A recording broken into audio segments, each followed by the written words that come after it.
Comme vous le savez peut-être, la France et l'Allemagne n'ont pas toujours été les meilleurs amis du monde.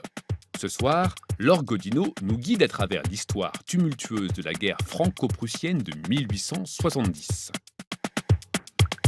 Nous sommes donc en 1870. En France, l'empereur Napoléon III règne depuis 1852. Mais ce neveu de l'empereur Napoléon Ier n'est pas un monarque absolu comme son oncle. Il est à la tête d'un système semi-parlementaire dans lequel les députés ont leur mot à dire. Alors, en juillet, se croyant invincible, Napoléon III déclare la guerre à la Prusse. Mais le temps d'envoyer les troupes françaises à la frontière, les Prussiens sont déjà là. Les combats se déroulent en France et après 6 semaines de défaites consécutives, l'empereur est fait prisonnier à Sedan le 2 septembre 1870. Donc, profitant de la débandade de Napoléon III, les députés républicains déclarent la République et forment un gouvernement. Mais n'allez pas croire que la guerre soit finie pour autant. Mi-septembre, les Prussiens sont aux portes de Paris.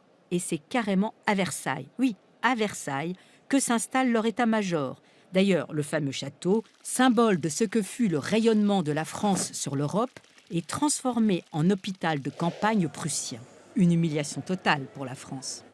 Les troupes prussiennes se positionnent alors autour des fortifications de Paris et ils bloquent les entrées et les sorties de la ville, autrement dit, Paris est assiégé. Dans la capitale, les réserves de nourriture s'épuisent rapidement. On rationne la viande et le pain, on abat les chevaux et même les animaux du jardin des plantes, les éléphants, les chameaux, les kangourous, les ours. Enfin, ça, c'est pour les nantis. Le reste de la population attrape ce qu'il peut dans la rue, les chiens, les chats, les rats. Et pour communiquer avec l'extérieur, on utilise des pigeons voyageurs qui se font d'ailleurs attaquer par les faucons que les Prussiens font venir d'Allemagne. Cet hiver-là s'annonce très rude. Dès fin novembre, il fait moins 15 degrés. Pour se chauffer, on brûle les arbres des boulevards et même les bancs publics.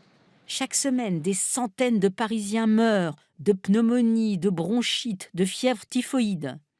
Alors, quelques 250 000 Parisiens sont armés pour aider les soldats à défendre leur ville contre les Prussiens et essayer de forcer le blocus. Mais à chaque tentative, cette garde nationale perd des milliers d'hommes.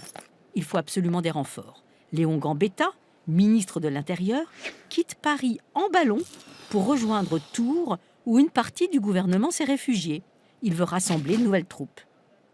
Et pendant ce temps-là, les Prussiens assènent un coup fatal. Le 18 janvier 1871, dans la galerie des glaces du château de Versailles, le chancelier Bismarck concrétise l'unité allemande en faisant proclamer Wilhelm I, Guillaume Ier en bon français, empereur allemand. Au même moment, les canons prussiens pilonnent Paris, les obus pleuvent, bombardements, froid, famine, c'en est trop. Le 28 janvier, les Français se résolvent finalement à signer l'armistice. Et la France doit accepter des conditions de paix imposées par l'Allemagne. Elles sont drastiques. 5 milliards de francs or d'indemnité de guerre et occupation de la France jusqu'au paiement intégral. C'est une occupation qui va durer 2 ans. Et surtout, cession de l'Alsace et de la Lorraine à l'Allemagne. Le 1er mars, les Prussiens paradent avec leurs casques à pointe sur les Champs-Élysées, imaginez. En signe de protestation, les Parisiens suspendent des drapeaux noirs aux fenêtres et ils voilent les statues sur le trajet du défilé. Les rues sont totalement désertes. Le peuple de Paris, qui a résisté pendant 138 jours au siège, ne se sent pas seulement vaincu, il se sent humilié par l'ennemi allemand. Et surtout, il se sent trahi par les Français qui ont accepté cette défaite. Et c'est cette rancœur qui va provoquer très rapidement une guerre civile. Mais ça, c'est une autre histoire, c'est celle de la Commune de Paris. On vous en parlera la semaine prochaine.